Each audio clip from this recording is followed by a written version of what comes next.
How are you? The world is crazy and I'm okay. Oh, great. There's a great difference, huge difference between how you see the world and how Yeah, you see yourself. yeah. So, if you had to describe yourself well, probably most of people know who you are because of your books and your papers and everything, you even TED Talks and everything. But how would you introduce yourself to someone that doesn't know you? I would say that I'm generally curious about life and I am optimistic that we can do much better. And then the third thing I would say is I'm curious. I think we can do much better. And I think that social science is a fantastic tool to figure out what we do badly and what we could do better. So, underlying there, you are saying at the same time that you are optimistic, but that we are not doing too well. Yeah. So this, there's two ways to look at we're not doing too well. Uh, Yeah, the that's right. half empty glass. Yeah, That's right. So one is we're not doing too well, but the other one is to say, wow, there's a lot of room for improvement. yeah. I like the idea, and it really boils down to whether we think that they're not doing so well is easily fixed or not. So it's not that I don't think there are any evil in the world. I think there is evil in the world. But I think a lot of the bad things are an outcome of stupidity and not intention. And because of that, Okay. I think they can be fixed. Right. So I'll Eh, give you an example. yeah. Um, in the last 8 years, I've been doing a lot of research on motivation at the workplace. I have data going back to 2005 on how the Fortune 500 companies in the US are treating their employees, how the employees feel about the company, and I do analysis to try and understand how they translate to stock market return. Because there could be lots of things that people feel better, but they feel better in a way that matters for the success of the company. And we can talk about the research, but I find that people do lots of bad things. I mean, there's lots of companies who are not treating their employees well. Now, do I think that's intentional? No, I think they're just wrong. And I think that if But we point out here are the things that you need to do. So, for example, we find that the salary that people get doesn't have an impact on alpha. Alpha is the excess stock market return. okay. You pay people more, that doesn't create increased revenue.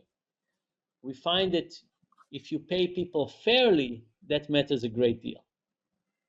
Now, people just don't think enough about fairness. We find that promoting people fairly is incredibly important. We find that one of the most important thing is, do people feel appreciated? Yeah, let's just think about that. So we find that whether people in the company feel appreciated has huge effect on stock market performance. Now, in general, when I talk to people, I say, how often do you say thank you? How often do Okay. you give compliments? Most people say not enough. And when I show them the results, they say L- even worse. Let me challenge you a little bit. Please.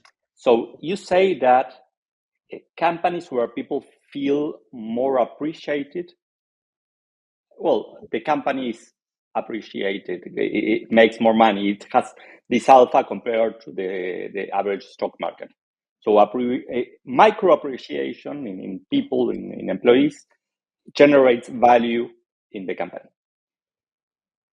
My question is, how do you know that it's not the other way around? Okay. Companies that make a lot of money can have the time to make a party and after go to for drinks or talk about their Yeah. future and whatever. Yeah. So two answers. So I have data going back to 2005, and I took the appreciation in 2005, and I predict the stock market return the next year. Okay. because in my model, motivation takes some time to show up. It's not simultaneous. So I look at how the appreciation in 2005 predicts stock market in 2006, appreciation in 2006, and so on. So that's one answer. I build the models to be delayed models. So it's hard to do the other way around. But the other thing is that when companies have more money, there are things they can do. They can buy better chairs and better tables and better coffee and give people more retirement funds and give people more healthcare effect and so on. And we see that effect, but it doesn't change alpha. The things that we find are actually very important are things that have to do with the culture. And Okay. culture doesn't really have to do with money. Because feeling appreciated, for What example, what what you're saying is a boss can generate more value without spending a single dime, or maybe spending one dime in giving a plant okay. to an. Yeah. So the things that we find are important are um, feeling appreciated, the connection with the direct manager, alignment with the goals of the company, caring about your fellow co-workers, low bureaucracy, psychological safety. I think I said, but those are the things that end up mattering, and feeling that fairness, that pay is fair, that promotion is fair. Those are not things that you just buy with money. Those are big I- cultural changes that you need to actually spend time on, not so much I- money. In fact, I'm positioning myself as a boss. I'm thinking I'm the boss. My team is not committed, so I want to change that. The easiest thing would be raising their salaries, Yeah. and that, if they already have a fair salary, you told me, wouldn't generate an impact on the company's alpha. So let me say, I'm talking statistically Yeah, about lots I of know. companies It's over many years. We yeah. never make We, inference about one, but we exactly, yeah. statistically speaking, if you want to improve performance, the right way to do it is not by increasing salary. Okay, but so what you're saying is a boss or a CEO, a leader, he or she can change the result of the company sort of easily by being more human, because all these things Absolutely. have to do with our humanity and not with an Excel file, an Excel sheet, but they don't. Because and again, this goes back to our point. It's not because they're evil. It's not about CEO says, I don't want my company. People have wrong theories about the world, right? He says, oh, the people are only motivated by money. They don't understand what people are motivated. By the way, in our data, so we have a ton of data. We have data going back to 2005. We started with 500 companies. Now we have the Fortune 1000. We think about extrinsic motivation and intrinsic motivation. Extrinsic motivation is salary, and it's days off, and it's health benefits and financial benefits and all of these things that come from the outside. And intrinsic benefits are all the things that come from within the person. I feel connected to my job. I feel a relationship with the people I work with. I feel that my self achievement is similar to the company's achievement. Those things matter much more. And by the way, within that intrinsic motivation, we further break it into two components. One I call goodwill. So, Okay. goodwill is like the energy that you have to run. So, take each of us, and imagine that I call your current work performance 100. And I ask you how much lower you can go and not lose your job. Yeah, Most people maybe say quite a lot. 70. Yeah. Don't say it out loud. And then I can say, and how much could you go up if you were truly excited about what you were doing? Now that range between the minimum you have to do not to lose your job and the most you could do if you're truly excited, that's all up to you as the individual. the workplace can get you to sit for 8 hours, they can track your keys, they can do things, but they can't get you to focus more, or to care more, or to read more things, or to think in the shower about workplace. So there's a huge range of things, and in the knowledge economy, it's increasing, of things that are under our control. So that's one part of component. How much energy do we have to go forward? The second component I call utility embracing. And I'll tell you a story about this. Imagine you have a janitor in hospital, and the janitor has a job description: water, soap, bathrooms, and so on. One day, our janitor sees a family in the corridor that are lost. Should the janitor drop what they're doing and help them find out their way? Of course. One day, the janitor hears a patient crying. Should the janitor stop what they're doing and go and check and maybe call a nurse? Of course. If you think about it, there are lots of cases where we want people not to do their job description. There are lots of cases where we want people to look up and say, where else can I be helpful? Is it mentoring? Is it solving problems? Is it doing something new that's not in my job description? And those two components, so intrinsic motivation and within it, goodwill and utility embracing, actually create most of the value for companies. At the end of the day, people are the engines of productivity. Every CEO says, my people are the best thing that they have. Human capital, everything, yeah. That's right. But do they know what it means? The answer is no. In fact, we often do very funny things. If you're a company and you buy a warehouse, it's an investment. Yeah. If you're a company and you invest in your people, it's a cost. Yeah, you might consider it an investment, but you have to write it off if the person leaves. That's right. It's an accounting mistake, by the way. Like I would love to go back to maybe you can't put all of your salaries and everything, but when you invest in human capital, it should be an investment. Actually, well, I'll talk in the future to an accountant. It's something that could be explored. Maybe the US GAAP or something allows for some goodwill, some accruing of an asset.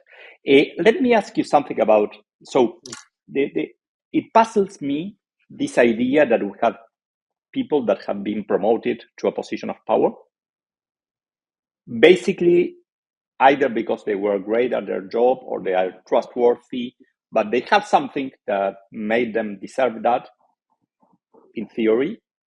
But they can improve their performance for free.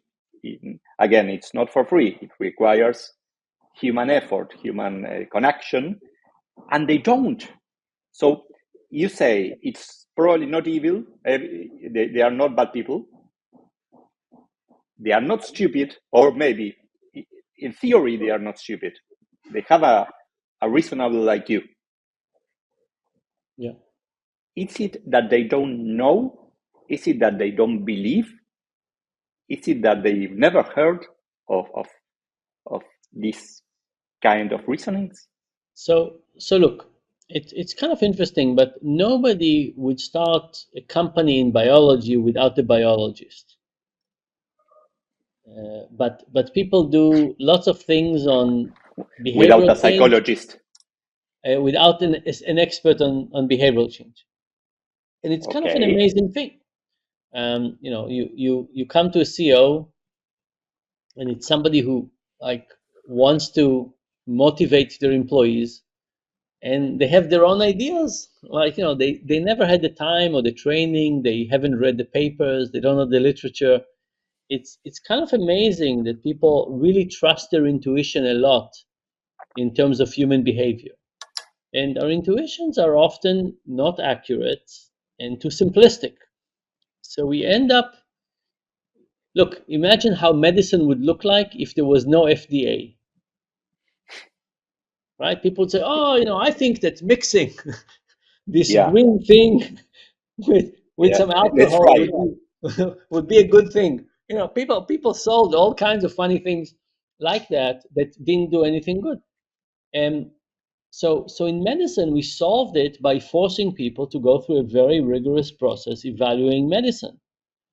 But in human behavior, people can do whatever they want. Nobody's forcing them to do anything, and they don't hire experts, and um, Yeah, they but often let's assume you are right. Yeah, I'm not doubting, but let's assume anyway you are right.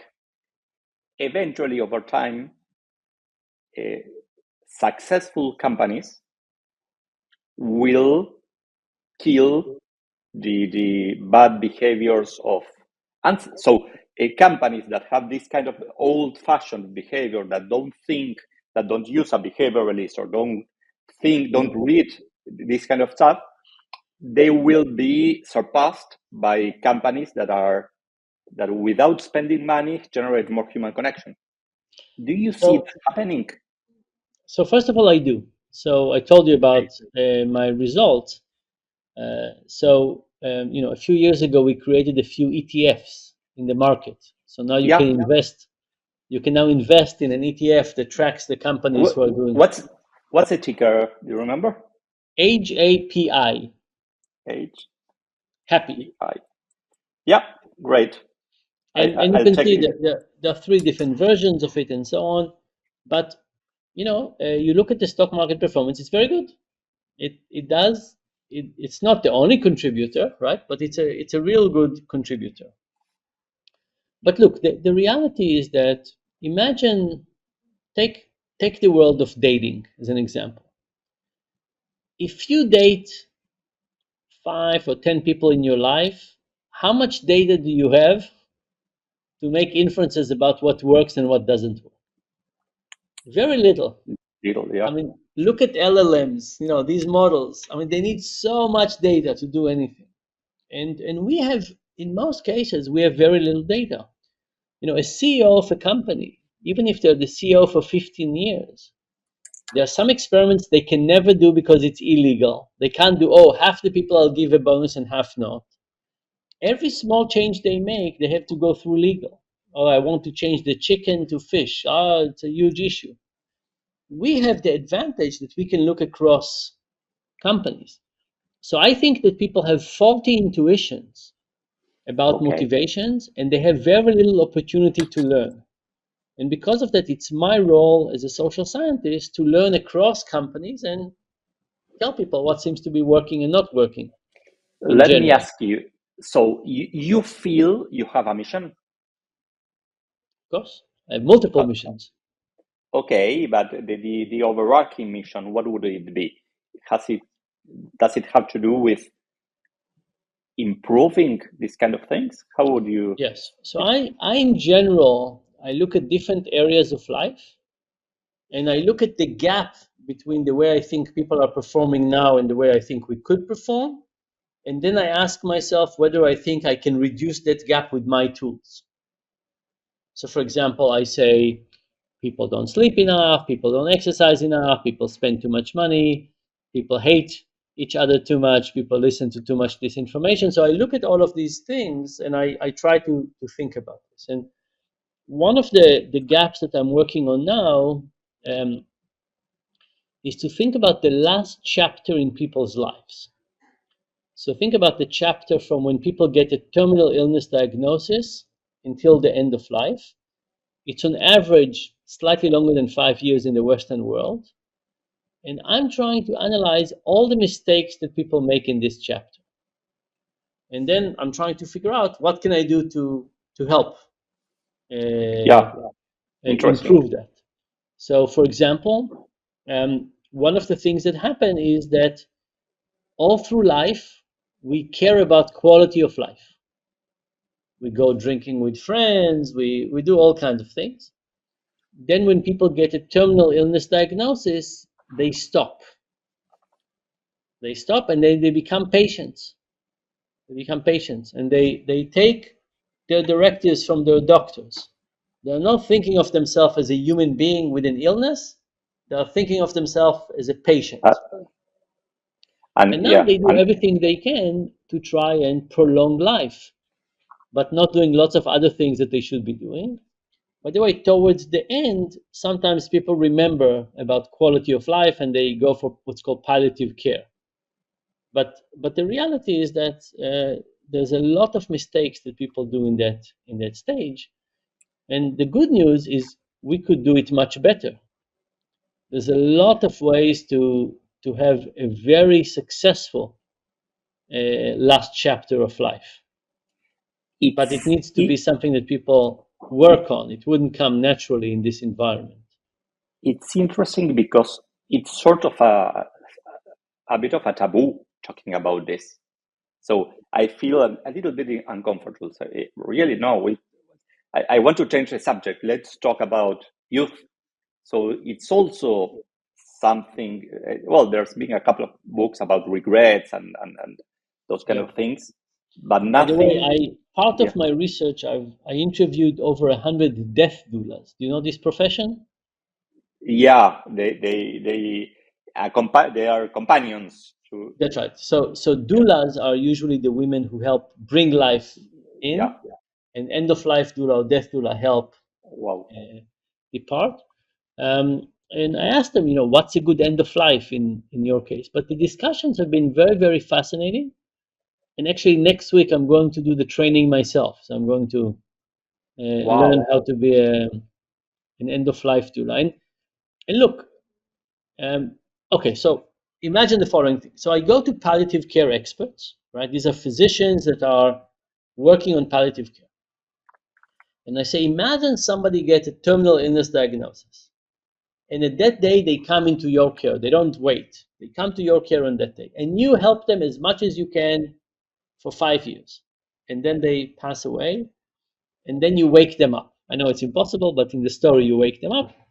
And you say, look, there's one chapter of your life that you can repeat. Which one would you like to repeat? And they think that the majority would want to repeat the last chapter. Oh, Now, why is that? Now, a lot of people are not experiencing the last chapter as a good chapter, but they think there's a potential. And the potential is to re-examine life. Like, I love midlife crisis. Midlife crisis is a good opportunity to think about life, to say what's working for me, what's not, let me change some things, and so on. Terminal illness diagnosis done correctly is like an extra good midlife crisis, where you basically say to yourself, okay, I don't have too much time.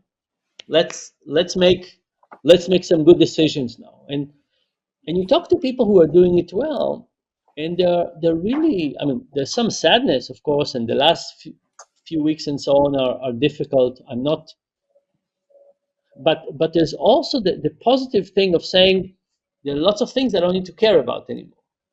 I can just focus now on things that I care about, fix relationship, um, if you don't like and your job, I mean, all kinds of things that you couldn't do without that. okay. So how old are you? I am 57.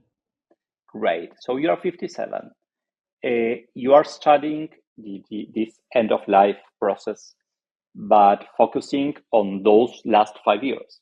But is there any change you are doing yourself in your life at 57 that arose from what you are studying about the end of life?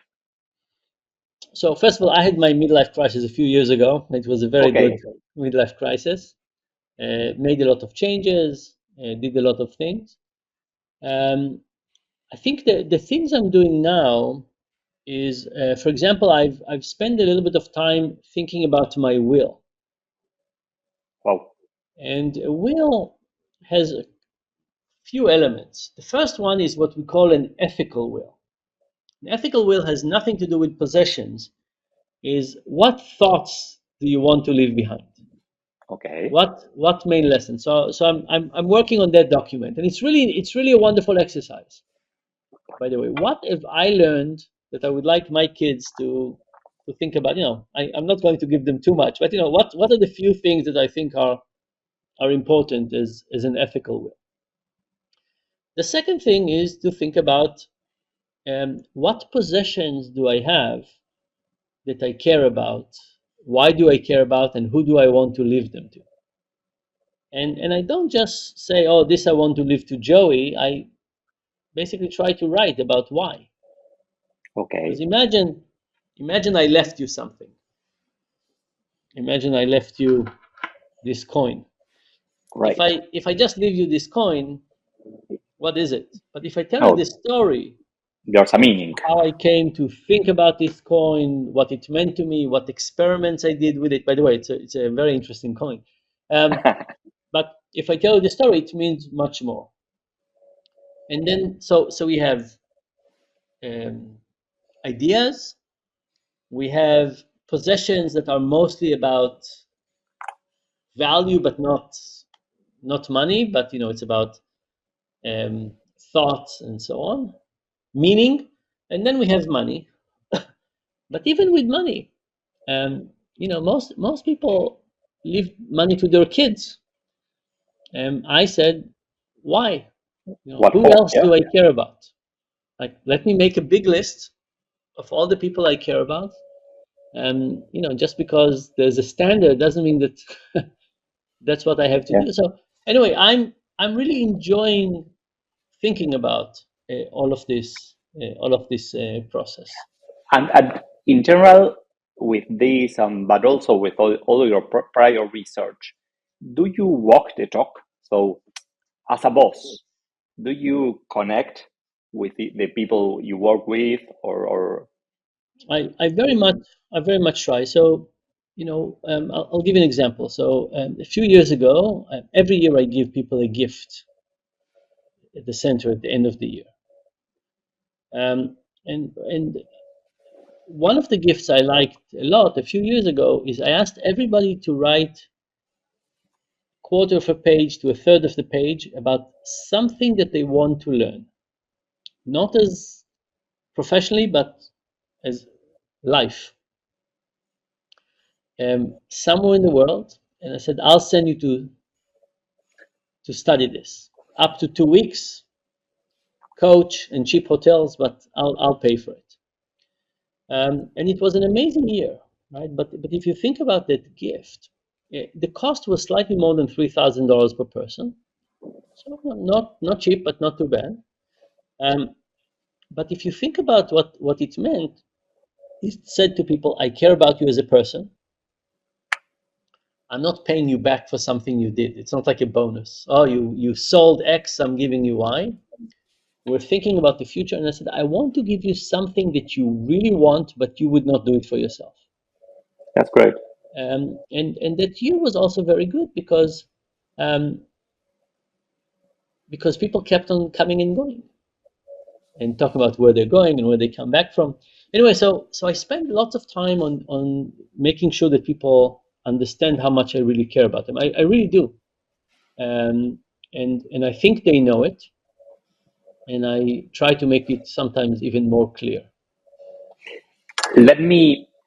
We talked about our future those last 5 years. Let me talk about our past.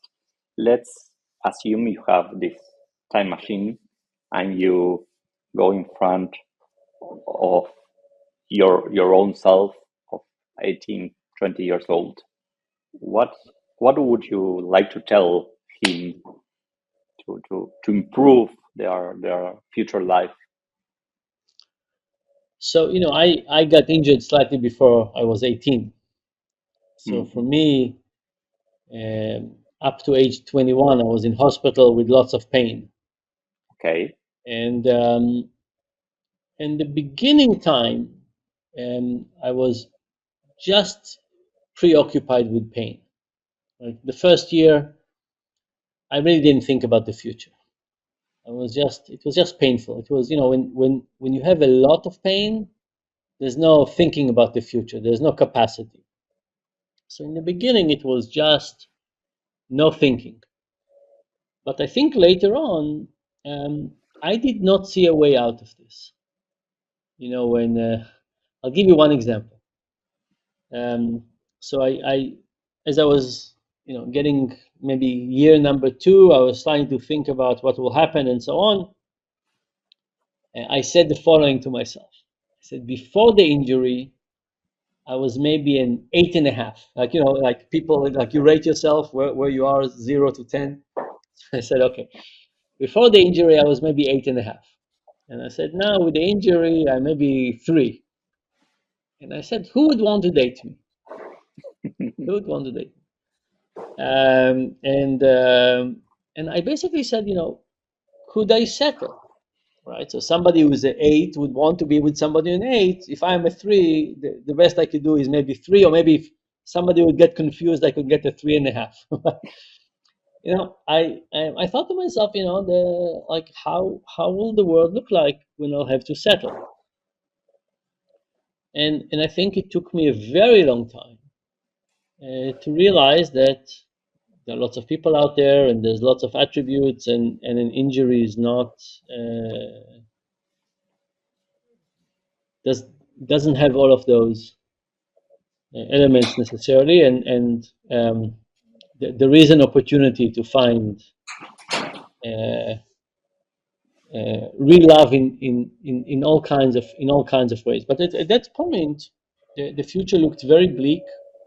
I didn't think I could define myself in a different way. And by the way, now because I write so explicitly about my injury, I get lots of people who are injured calling me, and what they do is they all they when you get injured, like you go through life and you get injured, it's very clear what you lost. I don't have the use of my hand. I have okay. It's unclear what you can gain. And what I try to do with these people is I try to get them to not mourn the loss for too long. I basically say, you lost it, it's over, say goodbye, that's over, right? You're not getting this old life, it's not coming back. But then I try to get them to think about what it is that they could rediscover or reinvent themselves. And I think that's tough because it's so easy to see what we've lost. It's very, very hard to understand where we could go. What are the possible directions for improvement? So going back to your question, depending when in those 3 years I came to see my past self, but I think I would have said, you will never have a standard life. You would not be without scars. You would not be without pain. You would not be able to do lots of things that other people can do. Like, that's the only movement I have with my hand. It's very hard for me to type. The only way I could type is like this, and it puts pain on these joints. So, I would say, take it. Life will have to be very different. You'll have to find your own way. But I would have also said to myself, there's lots of ways to be incredibly happy. And you just have to release yourself from the standard ways that society views people. You don't have standard abilities, don't have standard constraints. And it took me a very long time to figure this out. It took me very time to figure out that what I need is a life that the flexibility of that life would fit my injury. And I need to design my life in a way that works for me. I'll give you just one little example. I have a lot of pain in my hand. And if I type, I have more pain. And days when I'm in the office the whole day, I work too much. I use the hands too much, and I usually have pain at night. Days that I travel, I have less pain. So guess what? I do more traveling and I stay less in the office. I find all kinds of things, all kinds of projects to do, all kinds of things that kind of fit my unique limitations. But I think that's by the way an amazing gift of the modern era, that we can all, by the way, everybody has different limitations, right? But the thing we all need to do, and in my case it's very clear because it's very obvious what I can't all need to do, and in my case it's very clear because it's very obvious what I create a flexible life that is built around our strong points and around our limitations. So, viewed from the outside, you're extremely successful and you are like a role model for that early life crisis. It's not so you had a huge crisis that probably defined you, and first in a bad way or in a hard way, and then you build on it. But it leads me to think about something that really it's a huge issue in the region in Latin America, which is high agency. This idea that, okay, something bad happened to you. Anyway, you had the option to focus on what you've lost, which you did probably for some time, but then you had the option to focus on what you could build ahead, which you chose. What I'm seeing in a lot of people in Latin America, I don't know if it has to do with upbringing or culture, is that we tend to accept what comes and simply stay there. Simply say, okay, yeah, no, here, Argentina, here everybody is corrupt, or what? Well, you've been here, you can guess our own assumptions about ourselves. The thing is how to. In fact, it's the same with the CEOs we were talking about earlier. How do we empower people to choose between the available options? Because you had options, even with so much suffering. Yeah, so it's a very, very important question. I don't have a good answer for it, but I actually remember one day. So I got injured. I'm in hospital for a long time, and then in total I was in hospital for almost 3 years. But the last year and some, I go to surgery, and then I stay in the hospital only in the day. Go to surgery, and then I stay in the hospital only in the day. It has like an atmosphere because there's lots of people with injuries, and we all go to physical therapy, and we all go to occupational therapy, and we have lunch together. And at some point, the discussions, the thing that brought us together is our injury. And there was one day where I just felt very strongly that I'm becoming a professional. I'm on the way to becoming a professionally disabled person. And that all the discussions were just about, disability insurance and all kinds of things like that. And I say I'm not playing, and I didn't go back to having lunch with this group. Wow. Now I don't know what gave me that thought, and I also, we don't have the experiment. I don't know what would have happened if I stayed and had this lunch.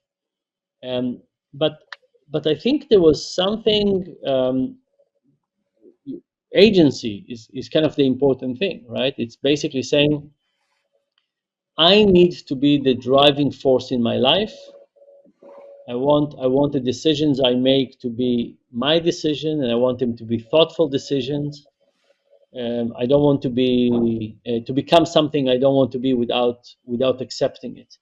Now, what gave me the energy to do it, I don't know. What gives me the current energy to do that, I don't know. For me, one of the benefits of being seriously injured is that I don't take life too seriously, right? I think I take injuries very seriously. Like when people get injured, I cry. I mean, I really have a lot of empathy and pain for injury and suffering, but the rest of it doesn't look that serious to me.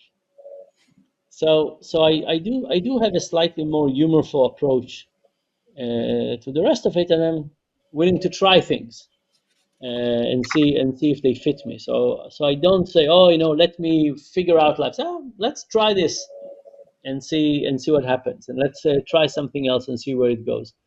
I think in general, I look at life a bit more like a game, like something to experience and try out and so on. Um, I never want to go back to hospital. I don't want to die in hospital. I mean, there's lots of things that I don't want, but there are a lot of things I take. Yeah, interesting, easy, fun. Let's try it out. But agency ends up being very important to me, like having control over my own life and having it as a function of my decision. That's very important to me. When You interview people to work for you, with you, or for to lead any kind of research or whatever. Is there any way you look for that agency? I'm a very unique boss. Maybe not unique. I have my own style, but basically, I tell the people who work with me, I say, look, I fully trust you. You don't have to waste a minute reporting anything to me. I fully trust you. But I'm here when you need me to help you. So you don't need to spend hours creating reports to me. I'm at your disposal when you need me. So the role is I'm here to serve you. You're not here to serve me. We have a bigger goal that we're all trying to move forward. But it's not. I I, I don't want to waste any of your time. I value your time in a precious way. I also have a deep dislike to the term work-life balance. Very deep dislike. And in my world, there's things we hate to do at home, like dishes, and there are things we hate to do at work, bureaucracy, Reports. Yeah. and in the middle, there's work-life harmony. And I think Okay. that if in that we need to get to work-life harmony, and if the people who are working with me are not getting, it's my mistake. I'm not done something correctly. So there are some books you can read that are workbooks, and there are some books you can read that are life book, but most books are both.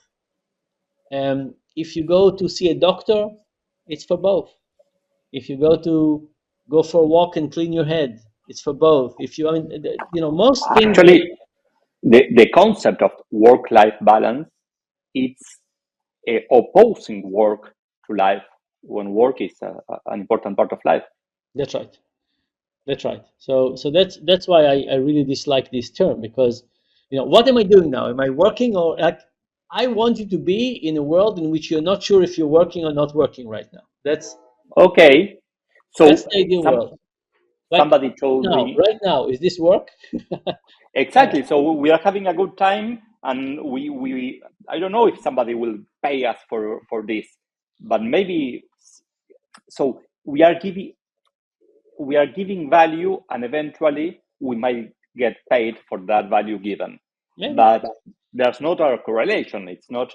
it, But even if we were, let's say we were somebody sponsored your podcast, and let's say you got paid for it. Would that make it more work and less fun? I mean, this is exactly the situation where you say, I'm having a conversation with somebody who's asking me questions I haven't thought about, and we get to talk about different topics. I don't know what this is, but it's wonderful. Why do I need to define it? Now, the moment I would define it, I was, oh, this I only do for work. It's one of my 40 hours a week, and so it's taking away it, from time to watch television. let's project that idea into the future. So more and more people are doing what they like and making money from it. So I maybe they hope so. call I'm, it. I'm not. I'm not sure it's true. I'm not sure it's true, but I'm certainly hope we're going to the direction. But I'm not sure it's true. I think that a lot of workplaces have become more and more intolerable in the last few years, and I think they're making it hard for people to enjoy what they're doing. But doesn't it have to do with the fact that we see? So let's assume you are working in the Argentine state. Okay, it's like bureaucracy on steroids. Uh, you make no decisions. All your humanity, it's left at the door. Actually, you talk with people, but there's no value. So I don't know. I don't like it. That's my opinion, at least. Uh, it was okay for till 1990 because nobody saw how work was elsewhere. We were not so interconnected. Nobody knew that Estonia was not asking for unnecessary information in the forms. No, it was okay. Everybody asks for your date of birth because it might change.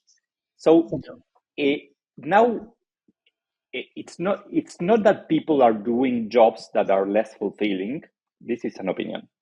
They are doing the same job they did for like the last 40, 50 years, but they know what's outside. It's like, hey, I want to work there, like where in that. So I think that's a yeah, part of the story, but I think the other part of the story is that it is now clear to us that things could have been designed differently. okay, So when you go into a system now, you say to yourself, I can't understand why somebody designed it this way, right? It's not like, because eventually when you think about bureaucracy, bureaucracy was a system that was designed. And if you thought that the system was designed for good reasons, you would be willing to manage lots of bureaucracy. But if you think that somebody was careless in the design of bureaucracy, somebody just didn't do their job, and now it's costing you time, that's a difference. So we see a sign up flow for, you know, Uber, subsidy, yeah. and it takes 30 seconds, and then we go to get the government equivalent of Uber, and it takes 3 days and 3 hours, and we say, look, but it's not just a job. It's like, why do why do you have all of these steps? So I think it's not just that we have ideas that job could be different. We understand now that processes could be designed very differently. And then what it tells you is somebody just doesn't care about your time. The reason that bureaucracy is so negative is that it communicates to the employees, we don't trust you, we don't care about your time, and we don't want you to innovate. Okay, so going back to the first part of our conversation, it's negative in terms of generating commitment. It's dehumanizing. That's right. That's right. If you have an organization with high bureaucracy, you're basically crushing people's intrinsic motivation. People say, I came here because I want to move forward. Now, I wrote a paper a few years ago on physician suicide. Lots of physician suicide. And you ask yourself, why so many? And the reality is that physicians join that profession out of a real passion to help Yeah. patients. And then they have 12-minute meetings with their patients, and they have to spend lots of time writing papers, writing a report. And then if they want to write a prescription, I say, I think that this patient deserves this prescription. The insurance company make it impossible to write that prescription. They want you to write something less good and cheaper. And physicians are unbelievably frustrated. They have debt. They came to heal, and they become administrators. And not only become administrators, the insurance companies are forcing them to violate their code of ethics. They end up prescribing the wrong, like not as good medications to people that they care about and they're suffering. Right? So there's a huge. I mean, the amount of physician suicide in the U.S. is very high, and it's increasing. And it's about the fact that the modern workplace is too bureaucratic, and it's sucking away the joy and the sense of meaning from doing almost anything. Let's try to change the mood a little bit. We we are can both sing. optimistic. We can sing something. Yeah. Yeah, we can think, but we are. I bet we are both better thinkers than singers. At Yes. least I am for sure. So let me ask you this. Eh, I I work under the assumption that every repetitive task can be automated. So you first maybe call a taxi with via phone. Now you use an app, or maybe you take a check to the bank. Now you scan it, or directly you Venmo it, or whatever. So every repetitive task eventually, either with AI or robotics or whatever, will be automated in the wherever, agriculture, everything. Will that eventually force organizations to treat us as humans. So the government of a country in Latin America will eventually, as they are doing everywhere, will eventually automate everything and reach a point where people are really people and not fake robots. It's an interesting question. It could be that once some of the systematic things are taken care of, that we will be left with the human side. So I think, like, you say, okay, you're greeting somebody in the Department of Motor Vehicle, all the process is being done automatically. All you need to do is to make sure that people are happy and they are love driving and they care about other people, and you're trying. So it is a possibility that as we are worrying less and less about the consistency of performance, we will leave people to do the human side. Or think about teaching. There's this study I love that shows that when kids study for a topic, math in this case, and they know that their teacher will be the one grading the exam, they study harder. Why? Because they want to impress the teacher. The teacher is not just there to teach. The teacher is there to create motivation, to give context, to become a role model, to do all kinds of things like that. Could it be that if the teachers have to do less of the other things, they could do more of the things that get them to be role models and get the kids to care about them? Exactly. And so I think it's an interesting idea. The same with physicians. So there's an entrepreneur thinking about, or maybe it's already created, how to streamline, automate all that, all those reports they have to create. Yeah. So, with judges, there's a very interesting new ideas of courts, not just to give punishments, but to help people rehabilitate. So imagine I'm a judge in this special court, and somebody comes in, and we just talk about how they're going to get back into society. What are you going to get as a job, and how are you going to conduct yourself? And the criminals come back to the judge to report. So the relationship is like a mentor-mentee. And they have agency over the results. That's right. The judge. It's not simply a one-time relationship. Yeah. And they respect the judge, and they have a commitment to the judge. And the judge is basically there to help them figure out their path, but also to make sure that they are doing it, and to act a little bit like a father figure as we and so on.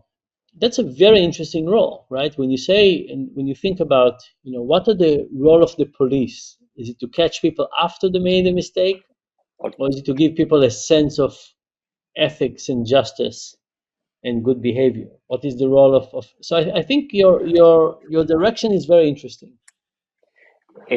positive and interesting. Yeah, thank you. And just to wrap up, you told me you are researching mostly now on this end of life process and what we can learn. I definitely want to read about it. So although it makes me uncomfortable, are you working on eventually a book on this, or? I'm not sure. I think it will become, but I'm not sure. But because we're toward the end and we're doing happy things, I'll tell you two happier things. So one is I helped write a TV show. Really? A drama TV show based on my life. It's about the story of a professor that also helps the FBI solves crime. So sorry, wait a minute. Have you helped the FBI already? I did, yeah. Wow, I didn't know that. Great. So the first season showed last year, and the second season will air on October 8th on the What's NBC. the name of the show? The show is called The Irrational. And then the other happy thing is that I started writing kids' books.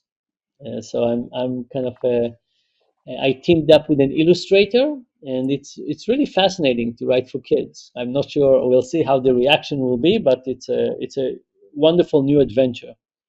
to try and write Is, kids books. is it already published or? No, not yet. We're trying to finish 3 and then we'll try and publish them.